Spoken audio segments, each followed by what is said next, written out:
Dans cette vidéo, je vais vous donner 3 preuves irréfutables qui indiquent clairement que les djinns sont bel et bien une réalité en islam.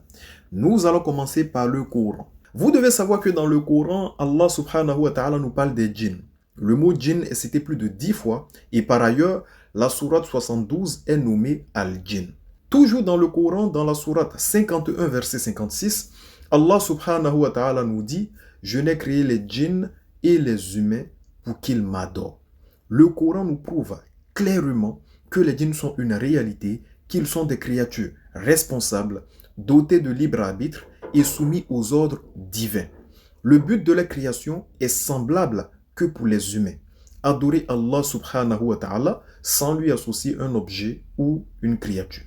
Nous allons passer maintenant à la deuxième preuve dans la sunna du prophète Muhammad alayhi salatu wa salam. D'après Aïcha radiyallahu anha, le prophète sallallahu alayhi wa sallam a dit: les anges ont été créés de lumière, les djinns ont été créés de feu et Adam alayhi salam a été créé de ce qui vous a été décrit. Rapporté par Muslim dans son Sahih numéro 2996. Dans un autre hadith, le prophète sallallahu alayhi wa sallam a dit: les djinns sont de 3 sortes.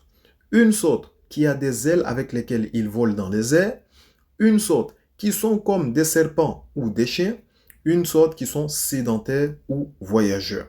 Rapporté par Tabarani et authentifié par Cheikh Al-Albani dans Sahih Al-Jami' numéro 3114. Ces hadiths montrent clairement leur nature, leur création et leurs différentes catégories. Maintenant, pour finir, le consensus des savants. Les grands savants de l'islam ont confirmé l'existence des djinns de manière unanime. Par exemple, Cheikh Ibn Taymiyyah rahimahullah a dit: l'existence des djinns est confirmée par le livre d'Allah subhanahu wa ta'ala, par la sunna du prophète Muhammad alayhi salatu wa salam et par le consensus des premiers musulmans, ainsi que des imams de la communauté. Majmoul Fatawa 24/276-277. Celui qui renie l'existence des djinns n'est pas musulman.